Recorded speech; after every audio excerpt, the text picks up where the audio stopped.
Hello, everyone, and welcome to English Pod. My name is Marco. My name is Catherine, and today we're going outside for our lesson. That's right. Today we are gardening. We are going to set up our own garden. Okay, that means growing plants and maybe even food. So let's take a listen to this dialogue, and we'll be back in a moment to talk more about it.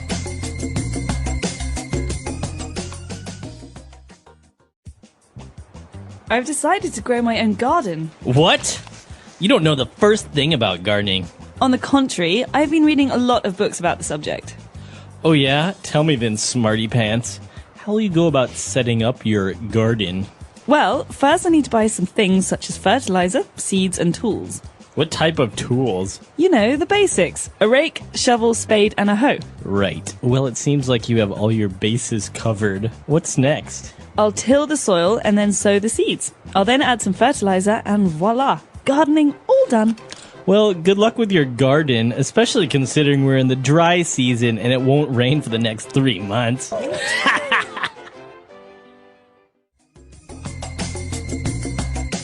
right, we're back. So a lot of vocab related to gardening. We mentioned a lot of tools, and we're going to explain a lot of those now on Language Takeaway. Language takeaway. Okay, so gardening has some very special tools, like you said, Marco. The first one is one that I am not, well, it's actually not a tool. It's a part of gardening, something that we use to help the plants grow, and I really don't like it because it smells bad. Exactly. It smells kind of bad, and it has a very strong smell, and that is called fertilizer. Fertilizer. So basically, fertilizer is something that you use in a garden to help the plants grow better. Right. I think it has a lot of vitamins and minerals that the plant needs to grow better, faster, stronger. Exactly. Fertilizer. Okay, good.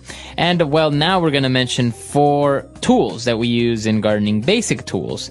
The first one being a rake. A rake. Rake.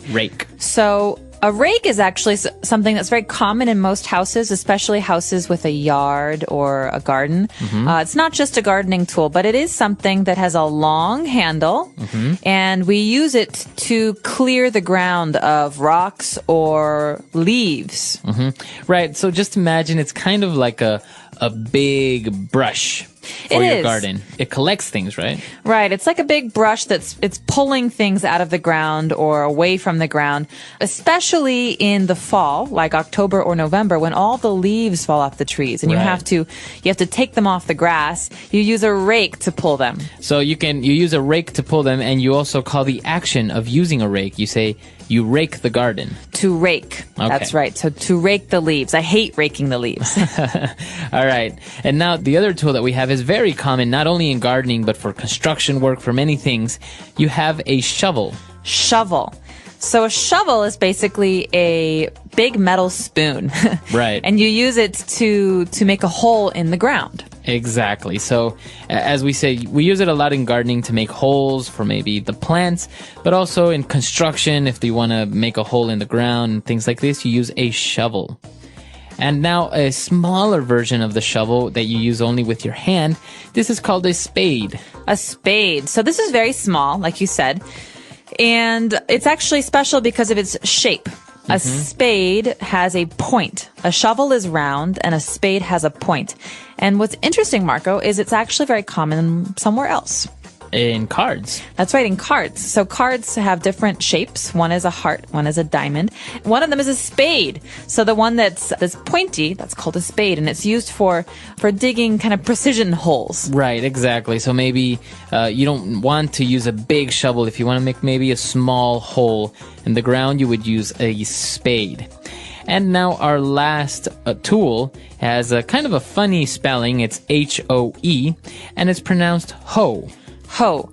So again, this is a tool with a very long handle, and you use it to maybe make the ground softer or to turn up the ground. So when you're first starting to plant a garden, the ground is very hard. It's very tough, right? And this is a really important tool for that period because you can basically turn up the ground. You're not digging anything, but you're mixing up the dirt a little bit to make it softer. Okay, very good. So that's when you use this tool. It's kind of a dirt or a soil mixer. You can also pull out those nasty weeds with a hoe. Okay, good. So 4 key tools that we've just taken a look at now. But now let's move on to 2 verbs that are basically very important when you're talking about gardening and all this is, as you mentioned, you talked about mixing the soil. And in the next line, we see that it says, I'll till the soil. To till. Okay, so basically this is a way of turning up that soil, but you're doing it kind of in lines, right? So you're mixing up the soil and making it soft. You're preparing the soil for planting. And so you till the soil. Soil, of course, in this case is that dirt. It's earth. Right, it's earth. So to till is to prepare it for planting. Till the soil, that's right. To till the soil, okay. And what do we do after the soil has been tilled? Well, then we sow the seeds. Okay, so seeds are baby plants, basically.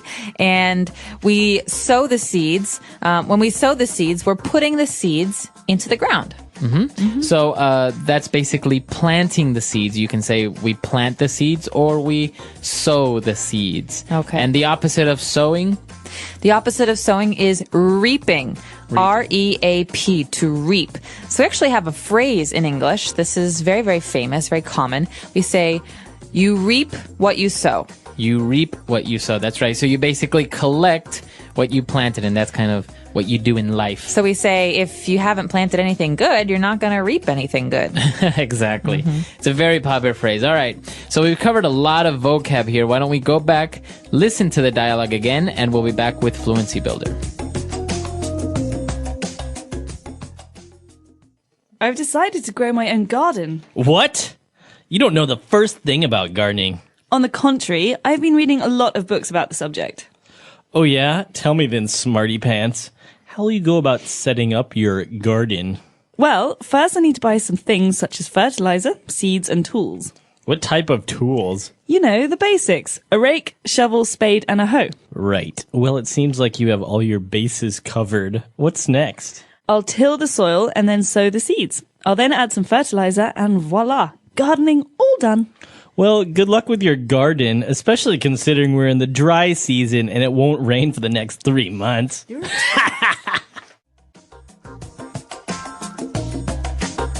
All right, we're back, and we have 4 phrases for you on Fluency Builder, and we're going to take a look at those now.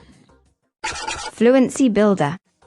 This first phrase is useful in any conversation, I think, especially if you're trying to impress somebody. So basically, one person in this dialogue says, you know what? You don't know the first thing about gardening. That means you don't know anything about gardening. And what does he say in response? On the contrary. On the contrary. So the contrary means the opposite.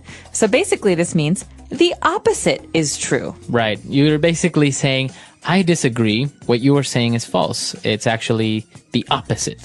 So maybe, I have a feeling, Marco, that it's going to rain tomorrow. Actually, on the contrary, I saw in the news that it's going to be very sunny tomorrow. Oh, well, that's good news.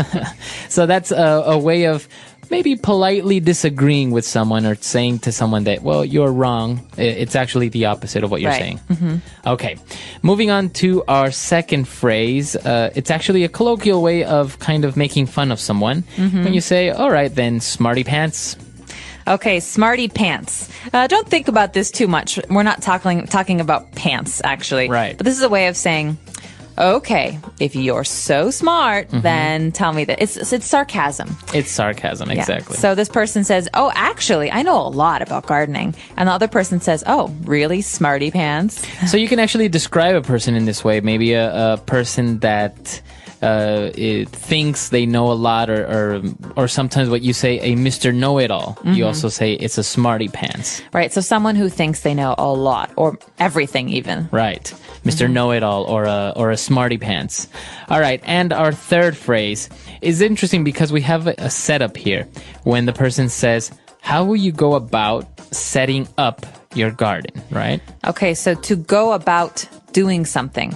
There's 2 important parts of this. So, Marco, the first part is how you go about. This means how you do. Right, so you're basically, how will you do this? What's your approach? What's your approach? So, how will you go about plus, and then the verb in ing. So how will you go about setting up your garden? How will you start, or what is your approach to creating your garden. So maybe, Marco, you want to write a book, and I can ask you, well, how will you go about starting your book? Right. Or if I'm writing a book, you can say, how will you go about investigating for your book? Mm-hmm. So what is the approach you're going to take? How will you do it? How do you plan on doing something? Exactly. And our final phrase here is very commonly used for all sorts of situations. Basically, if a person is prepared, you say, well, you have all your bases covered. Okay, this is a great phrase. It comes right from sports. Very common in English to have sports phrases. This comes from the sport baseball. Right. So in baseball, the field is a diamond. There are 4 corners or 4 bases. And the runners have to go from one base to the other. 1, 2, 3, 4, and then they get a point. But in this case, we're saying the other team, they have their bases covered. That means they're protecting their bases. And in speech, we say, if you have your bases covered, like you said, Marco, you're very well prepared. Right. So you're ready, you're prepared, you have really planned out and thought of what you're going to do, so you have all your bases covered. So, Marco, for example, you just told me that it's going to be sunny tomorrow, but I think it still might rain. So, to have all my bases covered, I'm going to bring an umbrella anyway. Just in case. Just in case. Or maybe you have a presentation at work and you've prepared your PowerPoint presentation, you have your drawings, your copies, you have everything ready. You have all your bases covered for that meeting. That's right. Okay, so why don't we go back and listen to our dialogue for the last time, and we'll be back to talk a little bit more.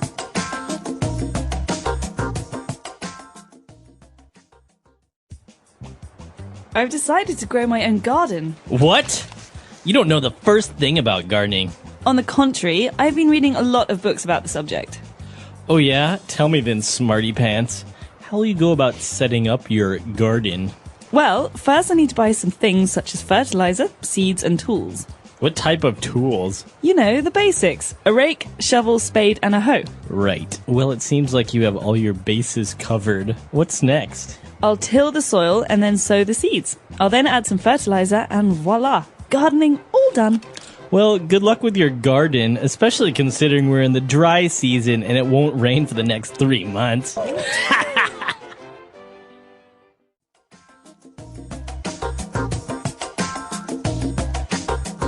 All right, we're back. So gardening is actually a very popular thing in many countries. I know many people as well who prefer to have their own personal garden to grow their own vegetables, which they say taste a lot different from the ones you buy at the supermarket. They do. I think personally that homegrown vegetables, so vegetables that you grow yourself, tend to taste a lot better than the ones you get in the grocery store. They also look different. They're not as pretty, Right. but that's because they have less chemicals. Yeah, I think it's a very popular thing, and well, not only gardening your own vegetables, but some people just enjoy it as a hobby to have some plants and different types of things in their backyard.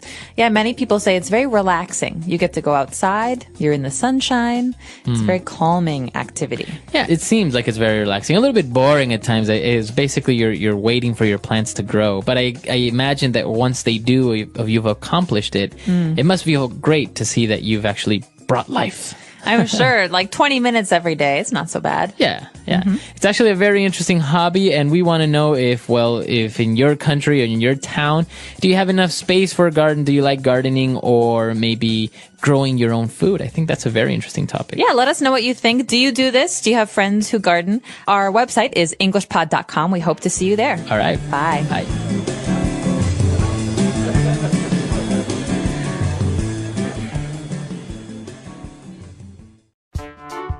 The English Pod Audio Review.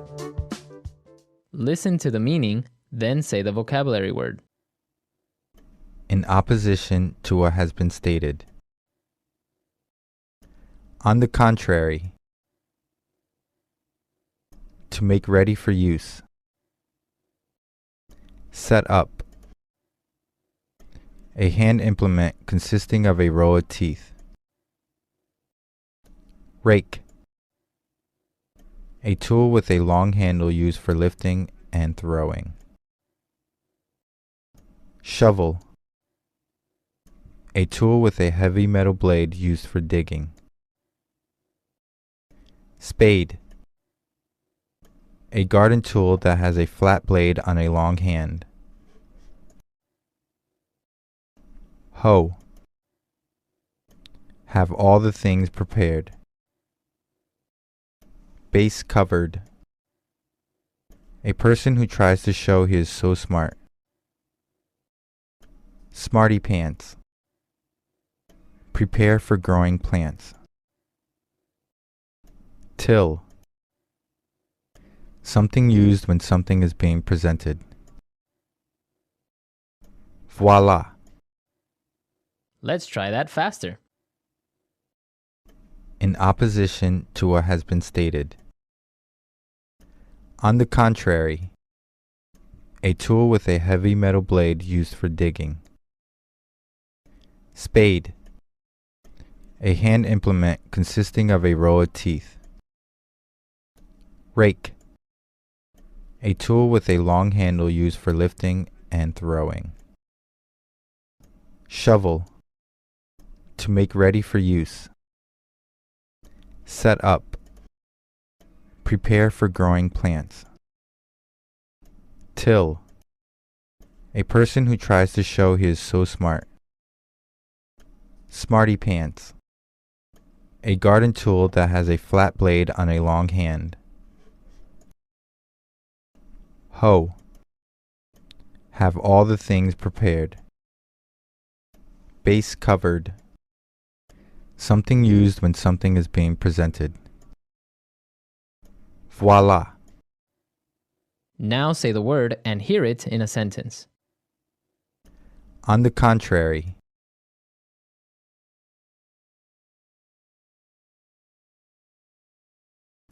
On the contrary, many Canadians do not speak French, especially in Western Canada.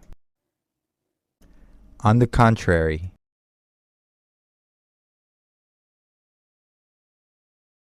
On the contrary, watering your plants every day will often kill them. On the contrary. On the contrary, I agree with you completely this time. Smarty pants.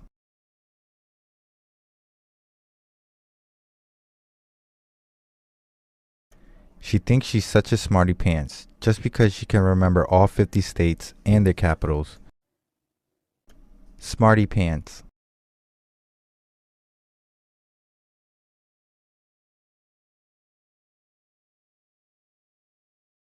If you're such a smarty pants, then what is 9 times 6.5 divided by 1.8 subtract 0.57? Smarty pants.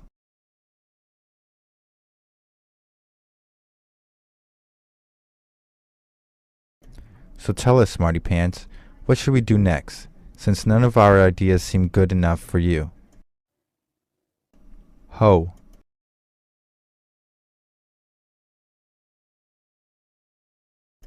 I grabbed my gardening hoe and started scraping the weeds out of my garden. Hoe.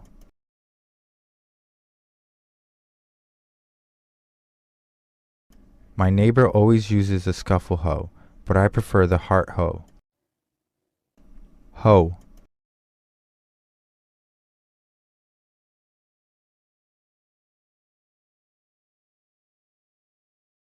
My mom's back problems went away as soon as we bought her a garden hoe because she didn't have to keep bending over to take the weeds out of the garden.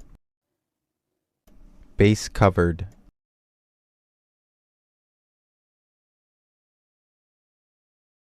We covered all the bases in the first meeting. Now let's get down to business. Base covered.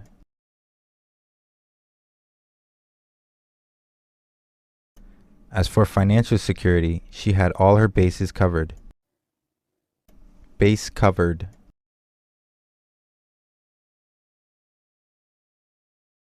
Are you sure we covered all the bases, or did we miss something? Till. The workers tilled the soil until sundown. Till.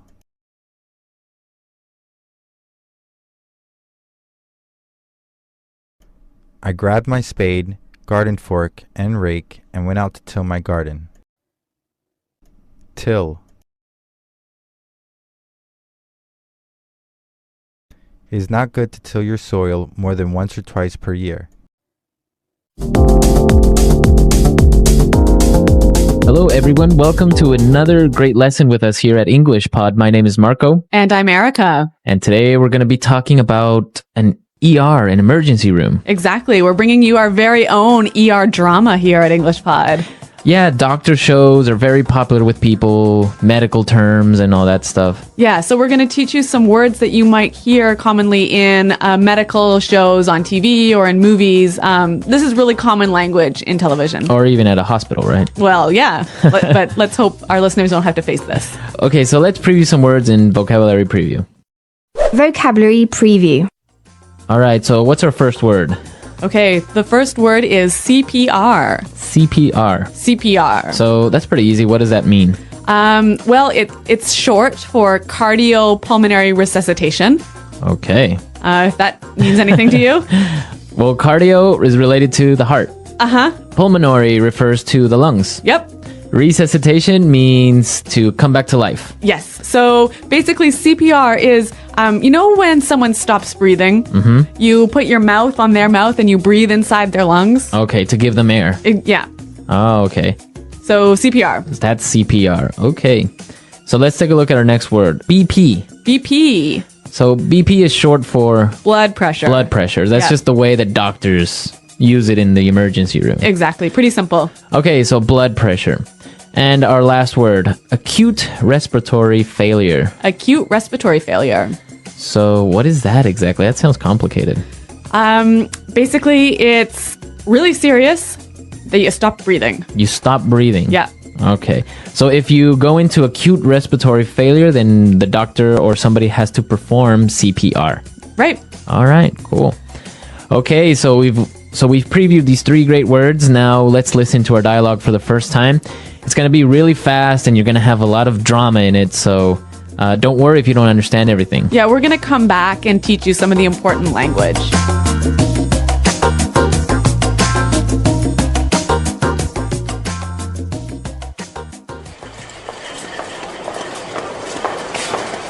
Help! Are you a doctor? My poor little Frankie has just stopped breathing. Oh my gosh, help me. I tried to perform CPR, but I don't know if I could get any air into his lungs. Oh, Frankie. Ellen, get him hooked up to a monitor. Somebody page Dr. Hauser.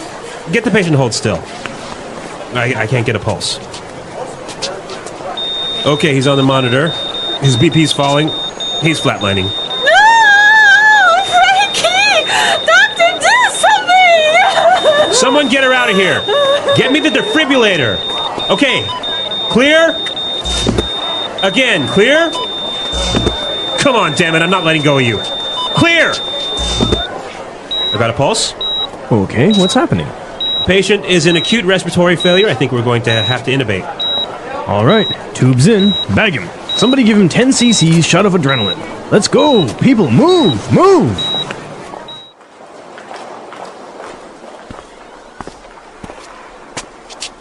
Doctor, oh, thank God. How is he? We've managed to stabilize Frankie, but he's not out of the woods yet. He's still in critical condition. We're moving him to intensive care, but... Doctor, just do whatever it takes. I just want my little Frankie to be okay. I couldn't imagine life without my little hamster.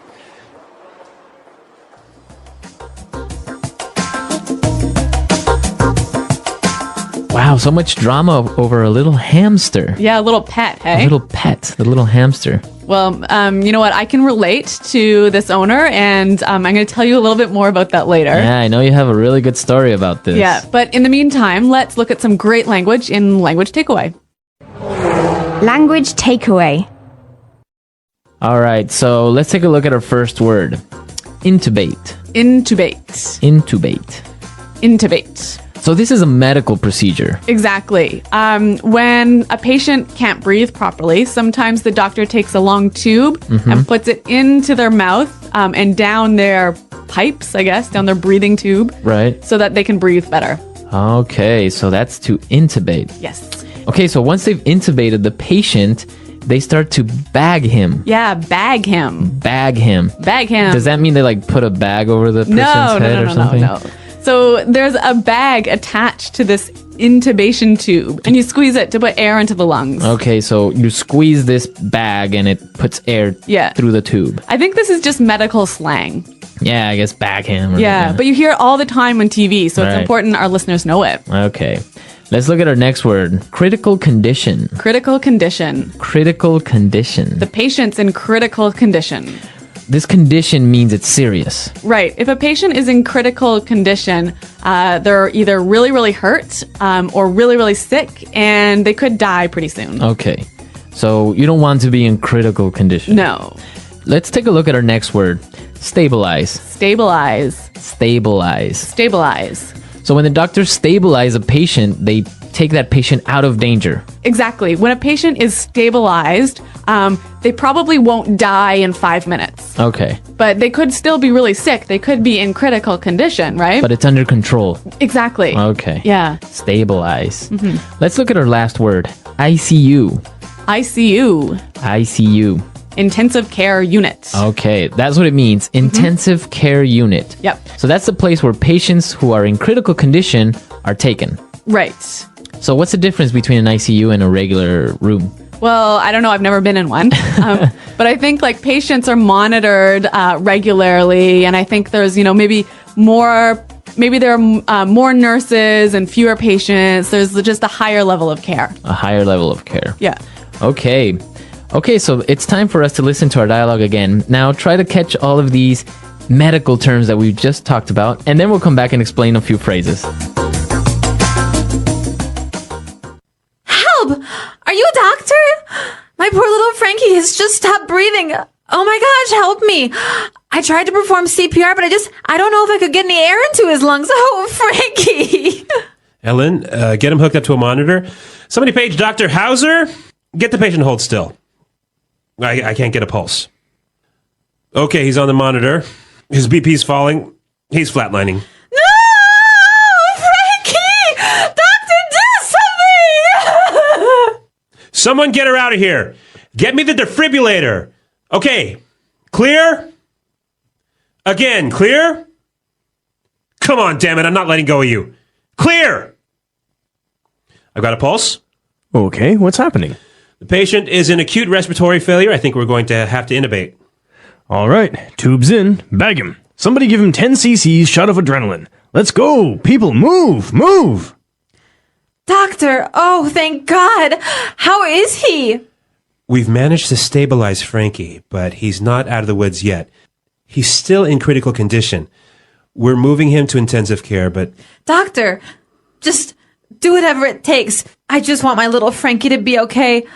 I couldn't imagine life without my little hamster.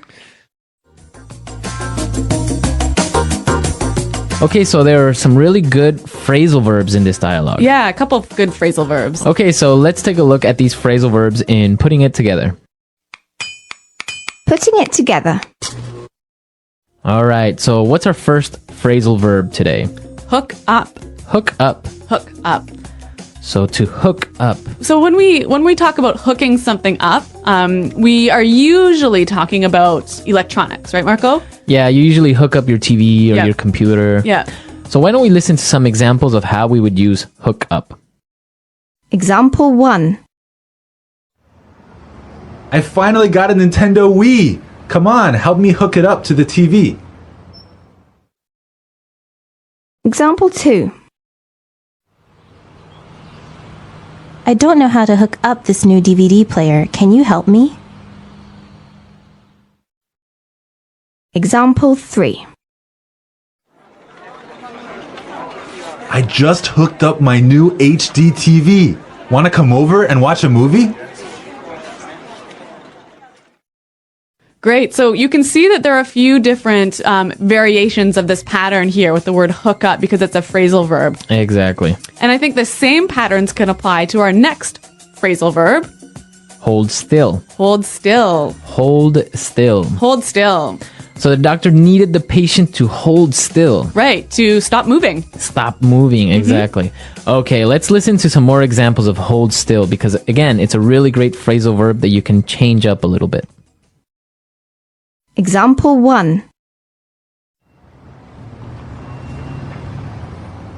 If you don't hold still, I can't see if you have something in your eye.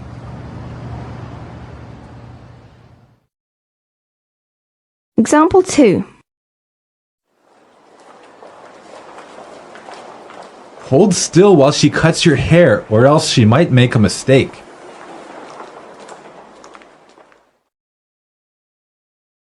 Example 3. Hold still, you have a bee on your back.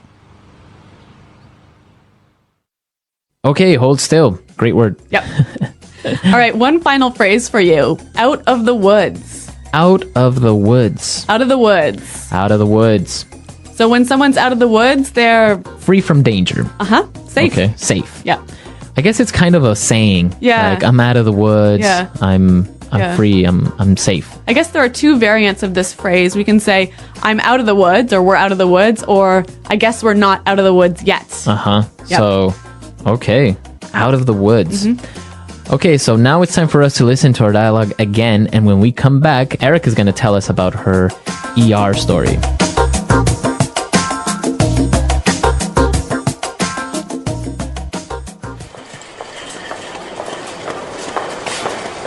Help! Are you a doctor? My poor little Frankie has just stopped breathing. Oh my gosh, help me. I tried to perform CPR, but I don't know if I could get any air into his lungs. Oh, Frankie. Ellen, get him hooked up to a monitor. Somebody page Dr. Hauser. Get the patient to hold still. I can't get a pulse. Okay, he's on the monitor. His BP's falling. He's flatlining. No! Frankie! Doctor, do something! Someone get her out of here. Get me the defibrillator. Okay, clear? Again, clear? Come on, damn it, I'm not letting go of you. Clear! I got a pulse. Okay, what's happening? Patient is in acute respiratory failure. I think we're going to have to intubate. All right, tubes in, bag him. Somebody give him 10 cc's shot of adrenaline. Let's go, people, move, move!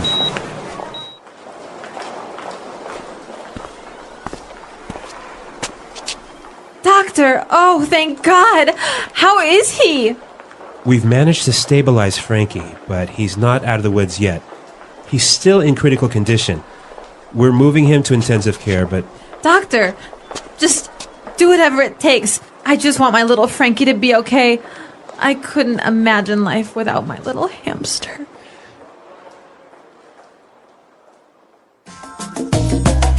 Okay, Erica, so what happened? What emergency did you have? Well, it was with my cat. Your cat. Yes. I had some people over for dinner, and it was maybe 1:30 in the morning, and I went downstairs to let them out and show them where the taxis were. And then I came up, and I saw that the cat was gone. And it turned out that the cat fell out of the window. Fell out of the window. Yeah. All right, but our listeners have to know, what story or what floor do you live on? The 20th floor. The 20th. Yeah. So this is really dangerous, right? That's really high up. Yeah. So I went outside and I was calling for my cat and I was like, Mr. Finn, where are you? How did you know he fell out? I just knew. Yeah? Yeah. Mother's instinct. I guess so. And so he was calling back to me, and so I picked him up and brought him to the house, and then we had to bring him to the vet, and it was 2:30, 3 in the morning at this time, and the vet was like not very happy that we woke him up out of bed. But that was a really good emergency, though. Yeah. So anyway, we brought him to the vet. He was in critical condition for a couple of days, and then we had to keep him in the vet's ICU for about a week.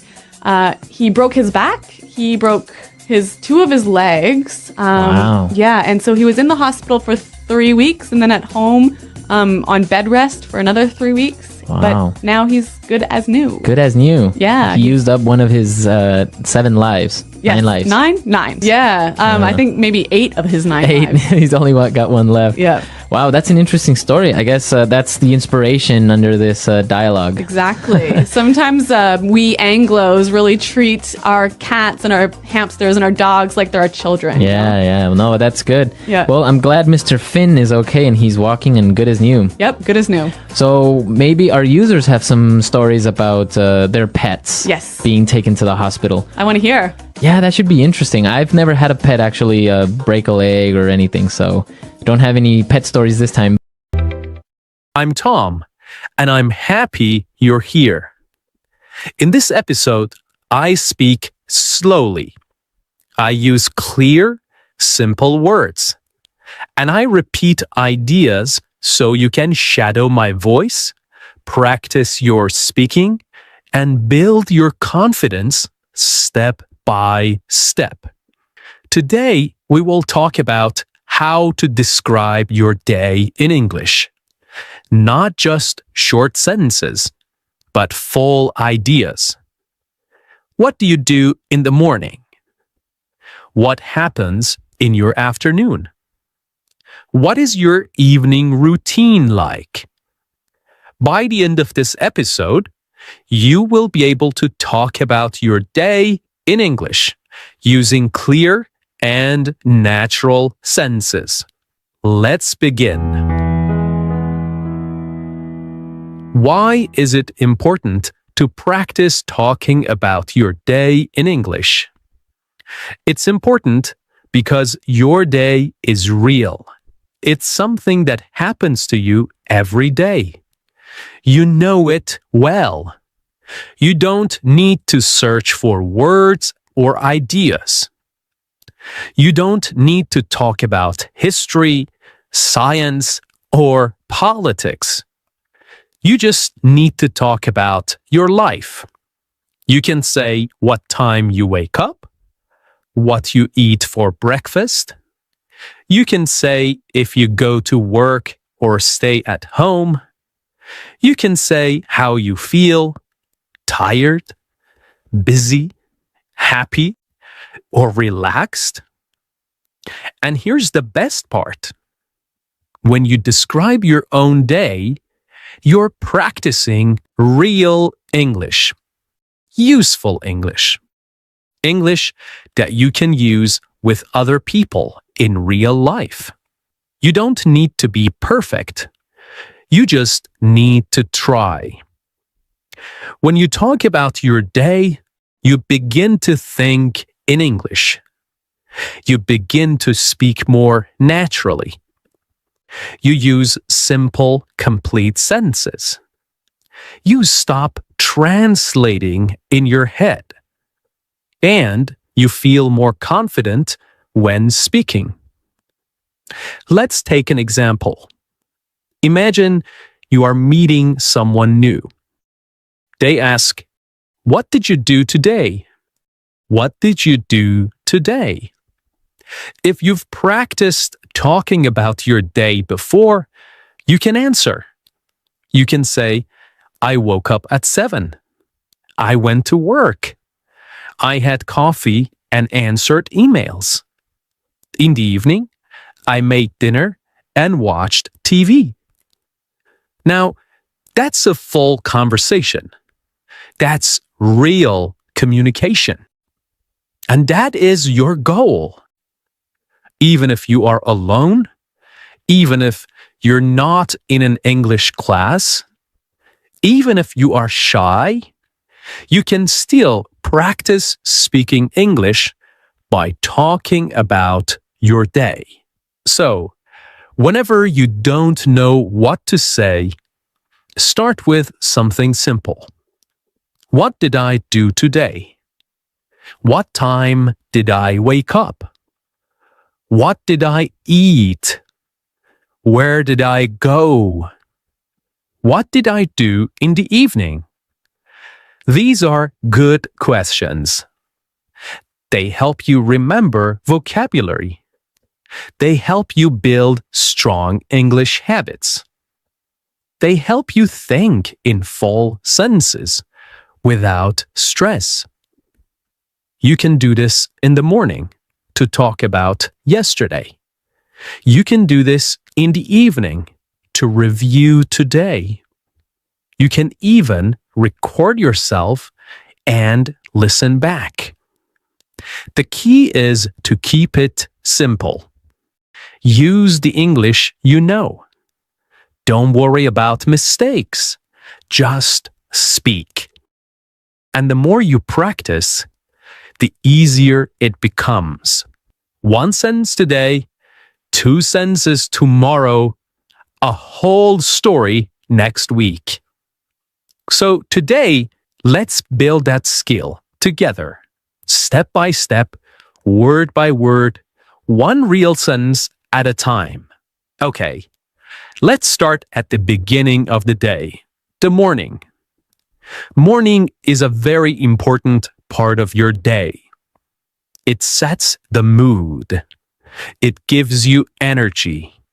And it's a perfect time to speak and think in English, even for a few minutes. Now, let's practice some simple morning sentences together. Repeat each one slowly, just like shadowing. Let's go. I usually wake up at 7 o'clock. Now you repeat. Sometimes I wake up earlier, around 6:30, when I have a lot to do. Now you repeat. If I sleep late, I feel tired the next morning. I stay in bed for a few minutes and think about my day.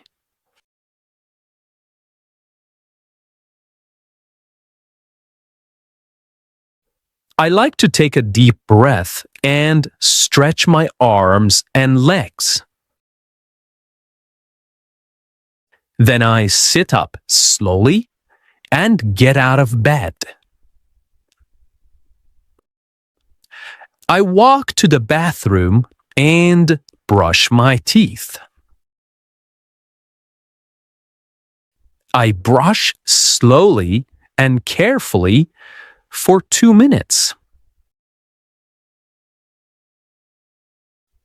Then I wash my face with cold water. It helps me feel awake. Sometimes I take a quick shower, especially if I feel sleepy. When I shower, I like to play soft music or listen to English audio.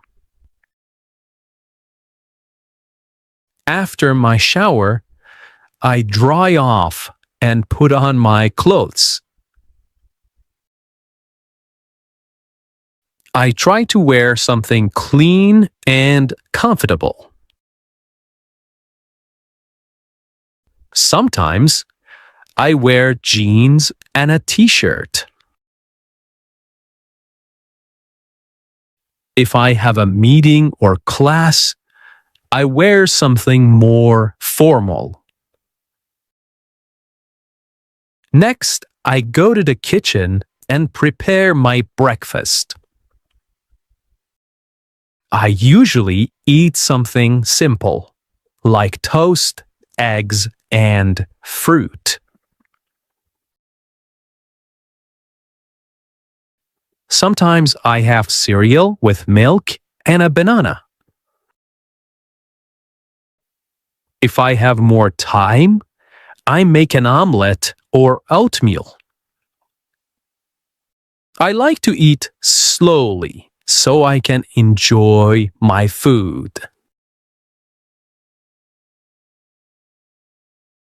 I drink coffee most mornings. Sometimes I drink green tea because it feels light and fresh. While eating, I sometimes watch a short video or check the news. Other days, I just enjoy the quiet and listen to birds outside. Before I leave the house, I check my phone. I look at the time and read my messages. I check my calendar to see if I have any meetings or appointments. I pack my bag with everything I need: my phone, notebook, keys, and water bottle.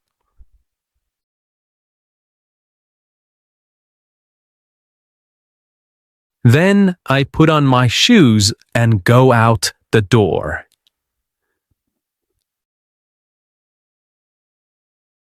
Okay, let's shadow a story.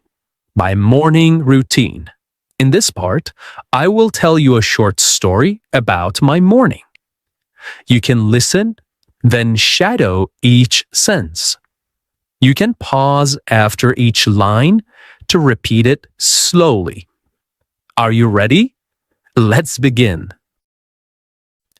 In the morning, I usually wake up at around 7 o'clock. Sometimes I wake up earlier if I have a lot of things to do. I lie in bed for a few minutes and think about the day ahead. I stretch my arms, yawn a little, and slowly get up. Then I walk to the bathroom and brush my teeth for 2 full minutes. After that, I wash my face with cold water. It really helps me wake up. If I feel sleepy, I take a warm shower. I often listen to relaxing music while I shower. It helps me feel more calm and focused. After the shower, I put on clean clothes and check my hair in the mirror. Next, I go into the kitchen and start making breakfast. I usually eat 2 pieces of toast with butter and jam, and sometimes I add a boiled egg. I drink a large cup of coffee. That's very important to me in the morning. While eating, I sit by the window and look outside. Sometimes I hear birds singing, and I enjoy the peaceful moment.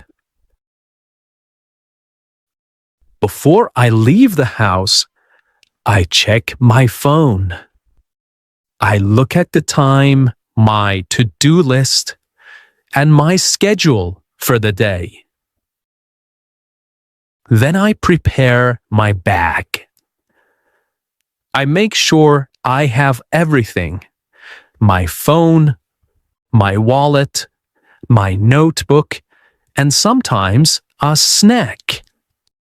Finally, I put on my jacket and shoes, open the door, and step outside to begin my day. Okay, let's say a few final practice sentences together. Again, you can repeat right after me. Every morning is a little different, but I try to follow a good routine. When I start my day with English, I feel more focused. I'm proud of my progress, and I will keep going. Now let's move to the afternoon, the middle part of the day. Many people are busy in the afternoon. Some people go to work, some go to school, some stay home and take care of the house or family. Whatever you do, the afternoon is a good time to use English. Even if you're busy, you can still listen. You can still repeat. You can still practice, even for just 5 or 10 minutes. Let's learn some common sentences together. Try to repeat after me, slowly and clearly. After lunch, I go back to work.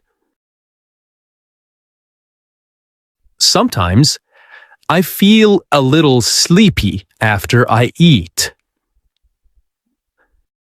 I check my emails and answer the important ones first. I often read messages from coworkers or classmates. I usually have 1 or 2 meetings in the afternoon. Sometimes I meet with a client or my manager to talk about tasks. If I work from home, I sit at my desk and open my laptop. I type reports or prepare presentations.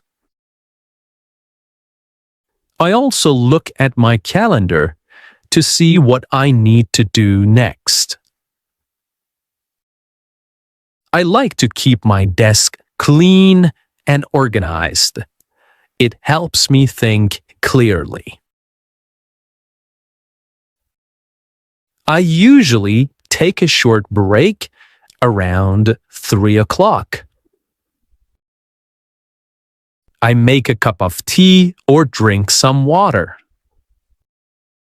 Sometimes I eat a small snack, like fruit or a biscuit. If I have time, I go for a short walk to get fresh air. Even 10 minutes outside helps me feel better. If the weather is nice, I walk around the block or sit in the sun. When I have free time in the afternoon, I study English. Sometimes I listen to a podcast while I take a walk. Other times, I read a short article or a story online. I also watch slow English videos to help with listening. I repeat short phrases out loud to practice speaking. Shadowing helps me speak more fluently and clearly. Before I finish work, I write down what I did. This helps me stay organized and ready for the next day. Sometimes I write one new word I learned today. I like to review my English notebook before I stop for the day. I will now tell you a story about my afternoon. You can listen, pause, and repeat after me. Try to copy my rhythm and tone. This is a great way to shadow and learn. After lunch, I usually go back to my desk to continue working. I check my emails and write a to-do list for the afternoon. I often have a video meeting with my team. We talk about what we finished in the morning and what we will do next. The meetings are usually short, about 30 minutes. After the meeting, I take a short break. I walk to the kitchen and make a cup of tea or black coffee. I drink slowly while standing near the window. Sometimes I step outside for some fresh air. If I have free time, I use it to study English. I usually listen to a podcast like this one or read a short story.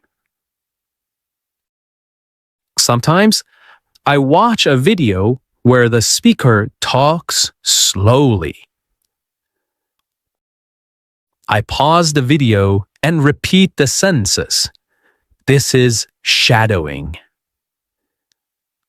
It helps me speak more naturally and understand better.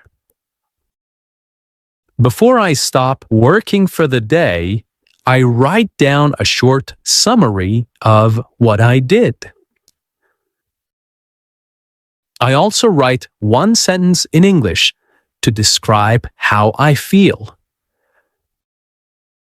For example, I finished all my work today and I feel proud. I didn't study much today, but I will try again tomorrow. This helps me reflect and stay motivated. Okay, now it's your turn.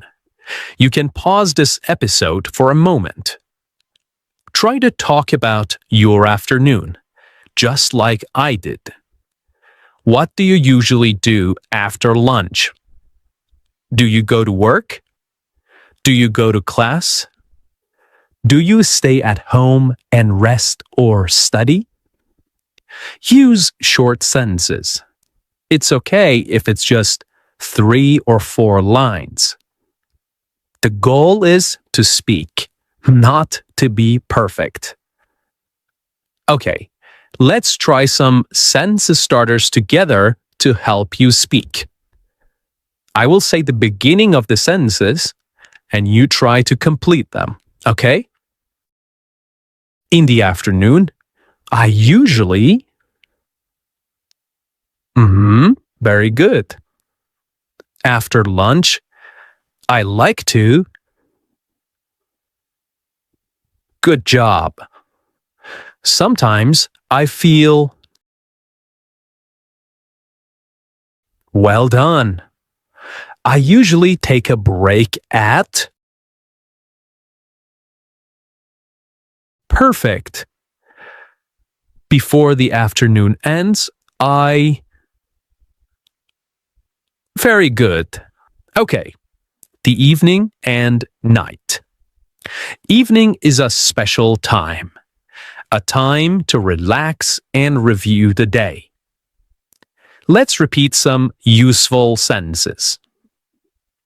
I come home at 6 o'clock in the evening.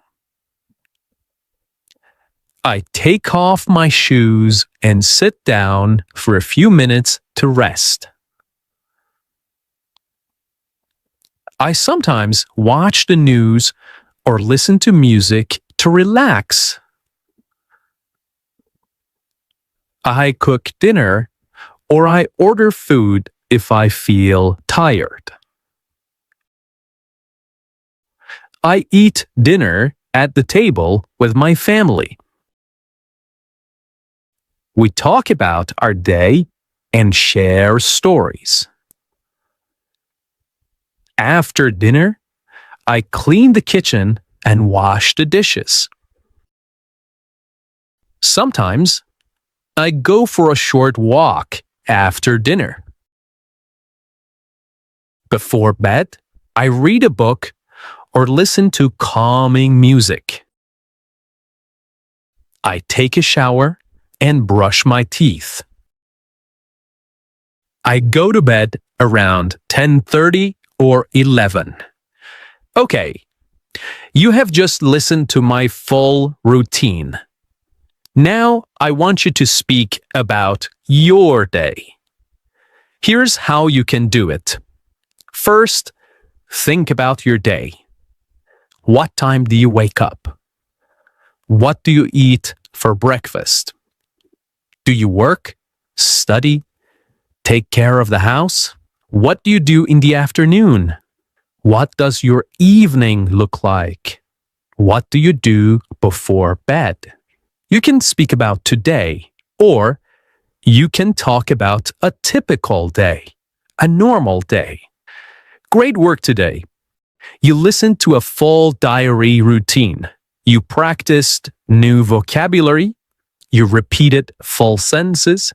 And most importantly, you tried to speak in English. This is real progress. You're not just studying English. You are using English. You are living in English, one sentence at a time. Keep building your confidence. Keep practicing your daily routine until it feels easy. Now, come back to this episode often.